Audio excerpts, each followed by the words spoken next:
Good evening, it's Brother Juro, YouTube philosopher, and today it is January the 15th, 2017, and this video is dedicated to the topic of unity. And in the black community, we have been divided up into groups, subgroups and factions, cliques, and all kinds of different things. And ultimately, this hasn't really afforded us a power base of operations to really accomplish anything that we really would desire for ourselves or our children. And I have a slogan or a catchable phrase that kind of sums up the point of unity. I'm going to elaborate on this, and the phrase is this: unity for unity's sake will accomplish nothing of true value or strength. Let me repeat that again. Unity for unity's sake will accomplish nothing of true value or strength. And I'm going to give you a couple of examples so you can see the point of what I'm saying. I'm the owner of a business, and my business is a construction firm. And my business operates in three of the highest trades, the highest paid trades in the construction industry: plumbing, electrical, and heating and air. These are some of the highest paid trades in the construction industry, and I have the license to do any of those three, as well as the B license for general construction. So I've had opportunities to involve others in my business. I have employees that work with me in doing this, and these men make enough money to where their wives don't have to work. Some of the men that work with me don't have wives, but they have a fairly good lifestyle. They're making enough money to where they can go out and earn a very good living for themselves, and also extend the reputation of my company as being a legitimately good company. I haven't had too many complaints. I just recently got a couple complaints, and I also have a couple of lawsuits that I'm fighting against. And these lawsuits, I believe, in fact, I know it's not even a matter of a belief, I know that these lawsuits are the result of people really not paying attention to doing their best and focusing on trying to build a kingdom within my kingdom, and trying to create this social status that this economy just is not going to afford. And what I'm saying is this: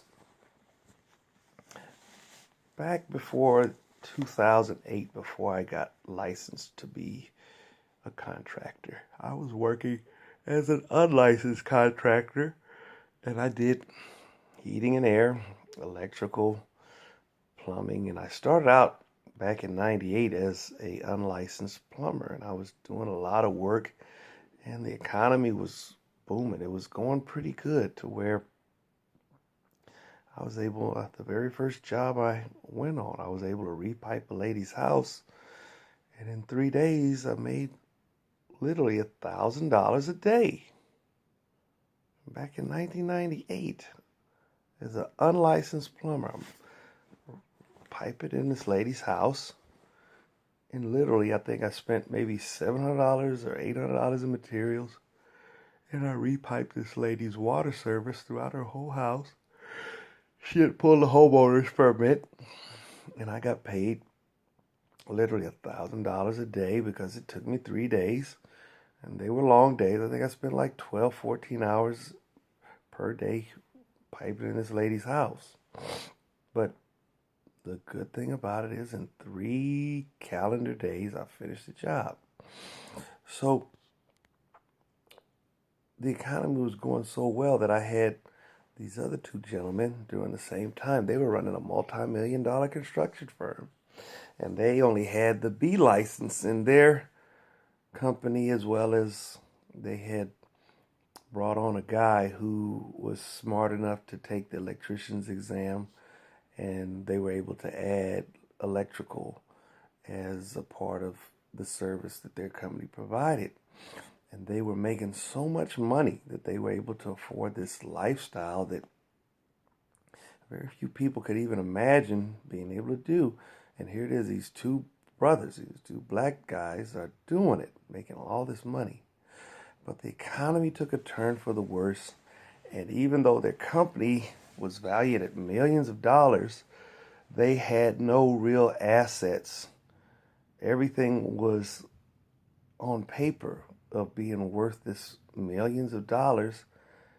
They owned a lot of properties, or at least they had control of these properties, but they never paid down any of these properties in the event that when the economy goes bad, they'd have something to show. So the long and the short of it is, the economy went bad and they lost literally everything, including their right to maintain their license. They got sued. They lost a lawsuit and I mean, literally driven down to nothing. And ultimately, they started working these jobs, making minimum wage, and then they realized, oh, some people that formerly had hired them for work called them. They didn't realize that, these guys were no longer licensed, but they had a very good job opportunity for these people to do. So one of the guys who used to own this company got in touch with me and wanted to partner up with me, he's on this project. So I decided to get him involved, and he screws up some things because he's trying to run this project in the same manner that he had run all these other projects back when the economy was just, but it's a whole nother situation. The economy is not going to give you the luxury to be able to sit on your duff and watch the crews work. You're going to have to kick in something beyond just sitting around watching everybody work while you quote unquote manage the project. Just didn't work. And when things went wrong, there wasn't any money. There wasn't a cushion for him to be able to, bring these guys back the next day and continue to pay them the money that he was paying them to correct these mistakes that could have easily been corrected had he been standing really over these guys watching them work. But the long and the short of it is, it put me in a real bad situation where ultimately I got sued. But fortunately for me, I knew the law. I'm kind of one of these overachievers, and I'd studied law well enough to realize, oh, these people made a mistake because they didn't give me proper notice and they didn't give me an opportunity to correct. They just basically kind of tried to treat me as an employee is treated by an employer. An employer has the right to fire an employee because there's no contractual obligation. It's more, I'm going to pay you a wage and you're going to do what I tell you to do. But a contract is different in that it is detailed. It is a structured agreement between two parties whereupon which one party agrees to do something for the other party in exchange for the other party doing something for the other party. So it's a mutually beneficial kind of a situation. And you can't get out of a contract just by telling somebody, I terminate this agreement, unless there's a provision in the contract that gives you the right to do that. And my contracts don't. So fortunately for me, I was able to exploit that understanding of contract law, and it put me in a position where I could prevail in court. And having not done any of the work or having not completed the project that these guys started, it put me in a position where now I can get the full value of the contract without having done any of the work. So it's a matter of realizing that I unified on the basis of these men being black, but I didn't unify based on these people's performance, as well as me paying close attention to their history of, running their business into the ground. And so with that, I just want people to think and start thinking clearly, because I think for black people to unify just on the principle or basis of just this other person being black is just as stupid as white people giving black people jobs just by virtue of them having nappy hair and checking a box on a thing saying, black guy. So with that, I depart. Peace to you all.